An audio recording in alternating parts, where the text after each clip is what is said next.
ಆತ್ಮೀಯ H16 ನ್ಯೂಸ್ಗೆ ಸ್ವಾಗತ. ನಾನು ನಿಮ್ಮವ MI ಅದು ಮಲ್ಲಪ್ಪ ಜೋದವರ. ಆತ್ಮೀಯರೇ, ಈಗಾಗಲೇ ಗೋಕಾಕ್ ಜಾತ್ರೆ ನಿಧಾನಕ್ಕೆ ದೇವಿಯ ರಥದ ಎಳೆತದೊಂದಿಗೆ ಔನ್ನತ್ಯಕ್ಕೆ ಏರ್ತಾ ನಡೀತಾ ಇದೆ, ಎತ್ತರಕ್ಕೆ ಏರ್ತಾ ನಡೀತಾ ಇದೆ. ಜನ ಅಂತ ಇನ್ನೂ ಉನ್ಮಾದದಿಂದ, ಭಕ್ತಿಯಿಂದ, ಪ್ರೀತಿಯಿಂದ, ಲವಲೋಕಿಯಿಂದ ದೇವಿಯ ರಥ ಅಥವಾ ತೇರನ್ನು ಇಳಿಯುವಲ್ಲಿ ತಮ್ಮನ್ನು ತಾವು ತೊಡಗಿಸಿಕೊಳ್ಳುತ್ತಾ ಇಬ್ಬರಲ್ಲ ಲಕ್ಷಾಂತರ ಜನ ಕೂಡ್ತಾ ಇದ್ದಾರೆ.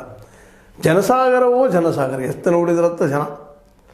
ಈ ಸಂದರ್ಭದಲ್ಲಿ ಜನರಿಗೆಲ್ಲ ದೇವಿಯ ದರ್ಶನ ಮಾಡ್ಕೋಬೇಕು, ವರವನ್ನು ಪಡ್ಕೋಬೇಕು, ಬದುಕನ್ನು ಸ್ವಚ್ಛ ಮಾಡ್ಕೋಬೇಕು ಅನ್ನುವಂಥ ಭಾವನೆ.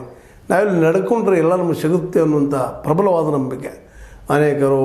ಅನೇಕರಿಗೆ ಮಕ್ಕಳಿಲ್ಲದವರು ನಮ್ಮ ಮಕ್ಕಳ ಕೊಡಪ್ಪ ಅನ್ನುವಂಥದ್ದು, ನಮ್ಮ ಬದುಕನ್ನು ಸ್ವಚ್ಛ ಮಾಡಪ್ಪ ಅಂತ ಅನ್ನುವಂಥದ್ದು, ಬಡತನ ಹೋಗಲಾಡಿಸಪ್ಪ ಅನ್ನುವಂಥದ್ದು, ನಮ್ಮನ್ನು ಏಳಿಗೆ ಮಾಡಪ್ಪ ಅನ್ನುವಂಥದ್ದನ್ನು ತಾಯಿಗೆ ಎಂದಿರಲ್ಲಿ ಕೇಳುವುದು ಸಾಮಾನ್ಯವಾದ ದೃಶ್ಯ ಆಗಿತ್ತು.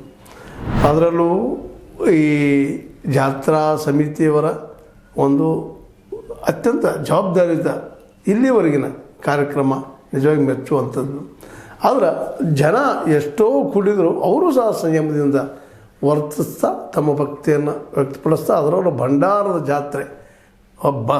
ಏನಪ್ಪ ಭಂಡಾರ, ತೂರುದು ಅದನ್ನು ಕಲ್ಪನೆ ಮಾಡ್ಕೊಳ್ಳಿಕ್ಕೆ ಸಾಧ್ಯ ಇಲ್ಲ. ಅಷ್ಟು ಪ್ರಮಾಣದಲ್ಲಿ ಭಂಡಾರದ ತೂರಾಟ ಎಲ್ಲ ಕಡೆಗೆ ಯಾರು ಬೇಡ್ಕೊಂಡು ನಮ್ಗೆ ಒಳ್ಳೇದಾದ್ರೆ ಭಂಡಾರ ತೂರ್ತಾನಮ್ಮ, ಭಂಡಾರ ಹಾಕ್ತಾನಮ್ಮ ತಾಯಿ ಬೇಡ್ಕೊಂಡಿದ್ದು, ಮತ್ತೇನು ಬೇಡ್ಕೊಂಡಿದ್ದು. ಇವೆಲ್ಲ ಸಾಮಾನ್ಯವಾಗಿ ಈ ಒಂದು ದೇವತಾ ಜಾತ್ರೆಗಳಲ್ಲೇ ಇದು ಸಾಮಾನ್ಯವಾಗಿ ನೋಡ್ರಿ. ಎಲ್ಲವನ್ನ ಗುಡ್ಡಕ್ಕೆ ಹೋದರೂ ಸಹ ಅಲ್ಲೂ ಸಹ ಇಂಥ ಒಂದು ಬೇಡಿಕೆಗಳು, ಉಪ್ಪನ್ನು ಬೇಡ್ಕೊಳ್ಳೋದು, ಮತ್ತೇನು ಬೇಡ್ಕೊಳ್ಳೋದು, ನಮಗೆ ಉಪ್ಪಾದ್ರೂ ಕೊಡಬೇಡವ ಅಂತ ಉಪ್ಪನ್ನು ಇಡುವಂಥದ್ದು.